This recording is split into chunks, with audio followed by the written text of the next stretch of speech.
הרגש, חב"ד מדברת על השכל.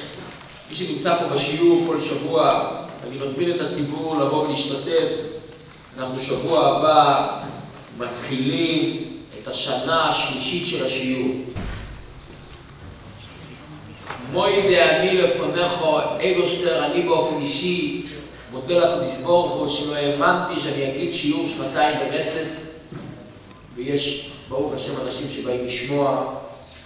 ואני רוצה להגיד לכם באופן אישי, אני מגלה, אמרתי לחיים קצת, אני יכול לגלות את העלום מסליבי.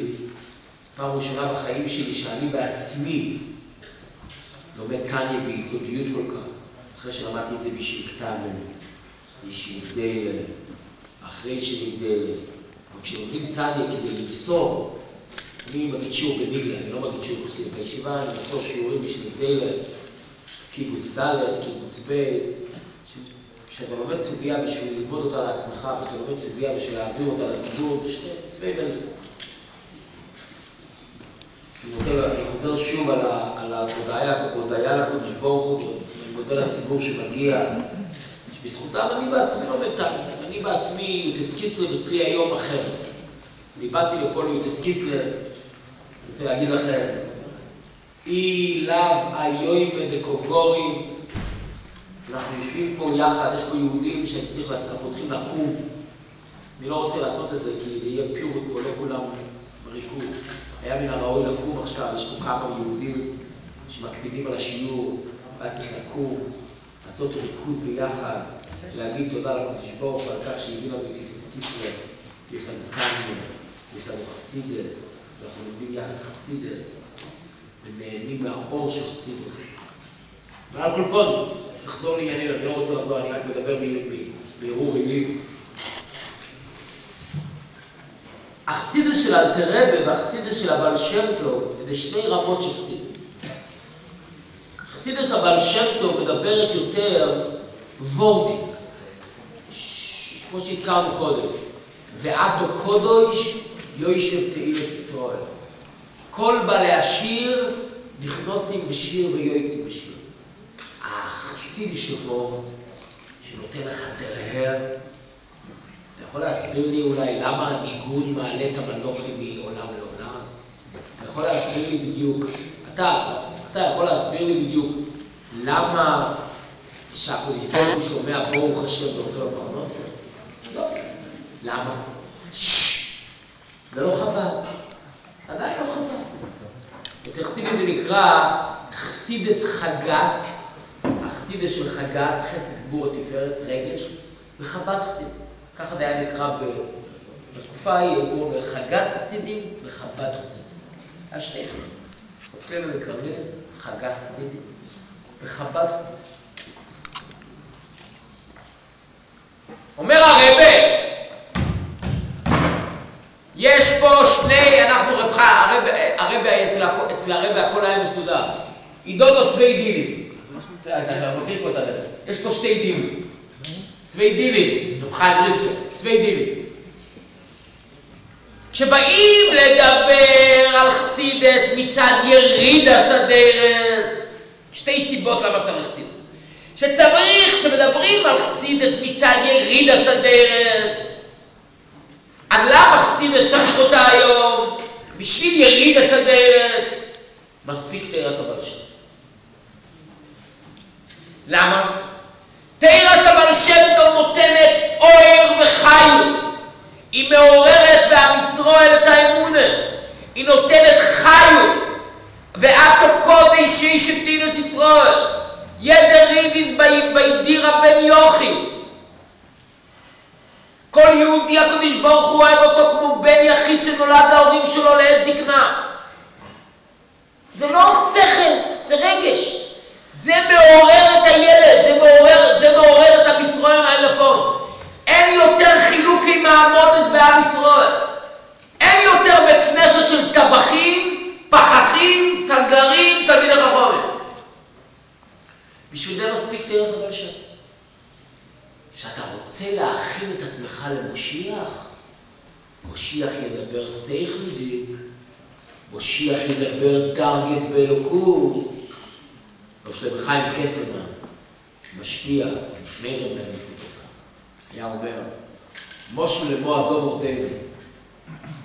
פעם יביאו לאיזושהי אוניברסיטה, פרופסור חדש, שהולך ללמד דרך חדשה בהשכלת המתמטיקה. כל הסטודנטים יבואו לשמוע. כולם. מה אתה מדבר? אתה מנהל מכללה. דרך חדשה בהקניית המתמטיקה לדור. מי לא יבוא לשמוע? פרופסור בלשן, הוא יבוא, כולם יתאספו, 2,000 סטודנטים, אתה שומע? 2,000 סטודנטים יתאספו, יבוא הפרופסור ויתחיל לדבר לא בצרפתית שחלק מבינים, ולא באנגלית שרובם מבינים, ידבר בפורטוגזית עתיקה. אף אחד לא ידע. משיח, יבוא משיח, תוירו חדושו מאיתי תיצא, יבוא משיח ויתחיל ללמד חסידות, ידבר איתנו בצרפתית. בשביל להבין את מה שמשיח ידבר, צריכים להתחיל ללמוד חסידות היום. פה לא מספיק ללמוד את תרץ הבעל שם טוב. פה צריך להבין חסידות. אז הרב בעצם בא והסביר לנו, שני הטעמים למה חסידות התגלתה בדורות האחרונים, מובילים אותנו לשתי הסגנונות של חסידות. אם אתה בא רק בשביל יריד הסדרת, תרופת הפלא למגר את ההידרדרות במצב הרוחני של עם ישראל, מספיק תרץ הבעל שם טוב. אמרת? אבל בשביל להתכונן למשיח, פה צריך חב"ד. הרבי הסביר פעם, פברנגן, זה לא סתם המשל, בשביל להציל את בן המלך, מספיק טיפה. תרץ הבעל שם טוב. מה זה טיפה? משנה מול גימורה, זה טיפה. בטיפה יש הכל.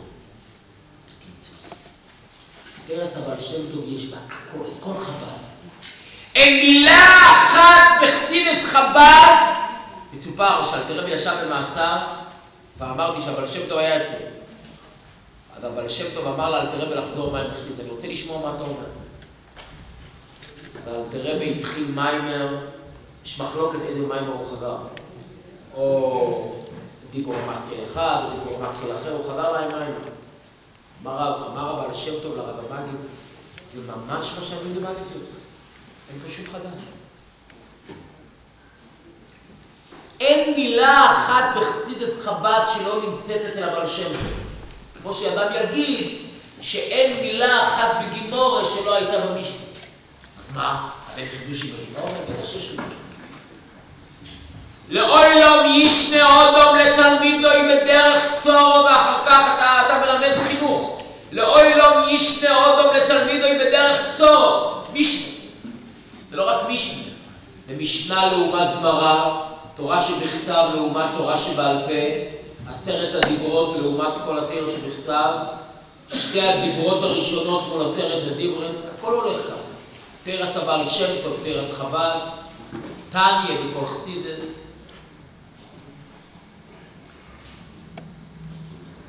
אומר הרבה, אתה הרב טייטלבוים, תקשיב טוב, והולך פה 2 סגנונות של חסידות.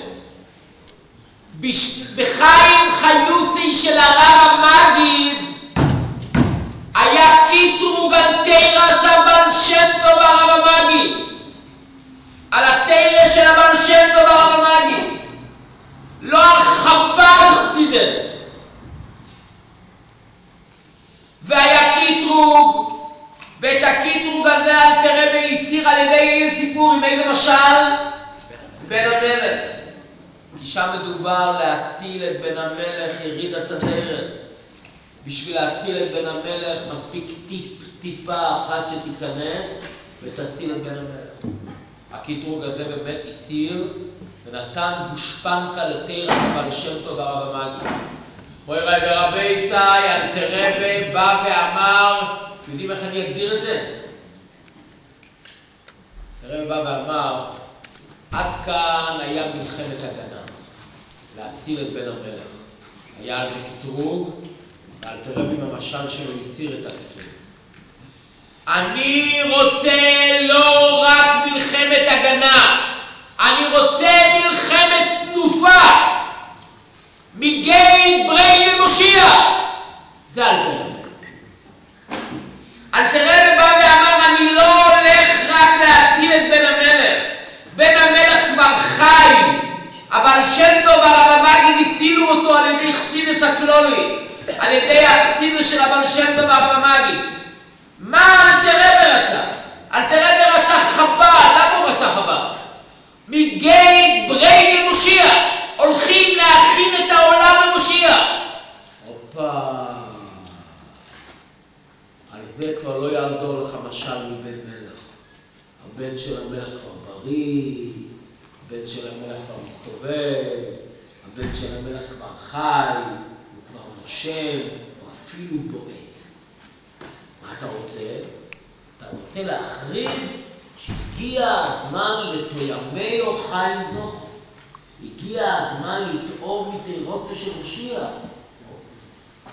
זה היה קטרוג, זה קטרוג חדש. זה הקטרוג שהיה על אלתר רבי במייסר. זה קטרוג אחר לגמרי. אתה מדבר על סוגיה אחרת לגמרי. אתה מדבר על עניין אחר לגמרי. אתה בא עכשיו עם כוח, אתה רוצה למשוך את הגאולה, את המושיח למטה. איך? על ידי תוימי חיים זוכו, להכריז שהגיע הזמן לטעום מתירוסו של מושיח. איך לטעום? שכל.